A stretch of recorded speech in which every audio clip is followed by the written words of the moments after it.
wakulima kupanga hawa. That is how to reduce the cost of living. You don't reduce the cost of living by working with millers on subsidy programs. You subsidize production. You don't subsidize consumption. That is how the country went wrong. Sijui kama tunaelewana.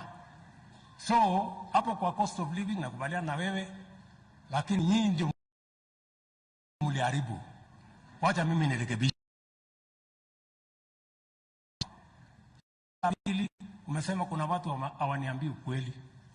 Sasa mimi sijui, mimi ndio siambiwi ukweli ama wewe ndio waambiwi ukweli? Because hiyo unasema nimeongeza sijui ushuru, nimeongeza ushuru. Mimi nataka nikuambie my friend, ukiangalia kwa budget kuna watu wa kuambia ukweli. Nimepunguza sehemu karibu 20 ya mambo ya ushuru. Nimeondoa karibu bilioni 500 ya madeni katika hii budget kupunguza mzigo kwa hao wa Kenya. Kwa sababu unaweza kunishinda. Lakini hapo kwa uchumi, bana, mimi naelewa kabisa. Na wacha tuambiane ukweli. Sisi tumesema tuambiane ukweli.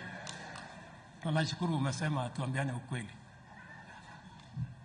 Mimi ni mwanafunzi wa karibu sana wa rais wa 3 anaitwa Mwai Kibaki. Yeye wakati alichukua kama rais, ushuru ilikuwa 220 billion. Lakini kwa mpango na akili, wakati alikuwa anaondoka, ushuru alikuwa ameifikisha karibu trilioni 1. Naye rafiki yangu Uhuru akakuja akasukuma, lakini akaongeza madeni mingi. Ikafika sasa 2 trillion. Sasa mimi ndio nimefika hapo kwa 2 trillion. Kwa hii budget nataka kusukuma kutoka 2 trillion mpaka 2.8 trillion kwa hii mwaka.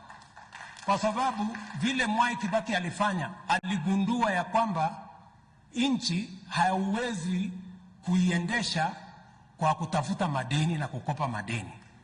Nchi unaiendesha kwa kupanga vile ushuru itapatikana. That is where we are and that is the difference. So tafadhali munipatie nafasi kidogo nipange hii kitu. And I know what to do.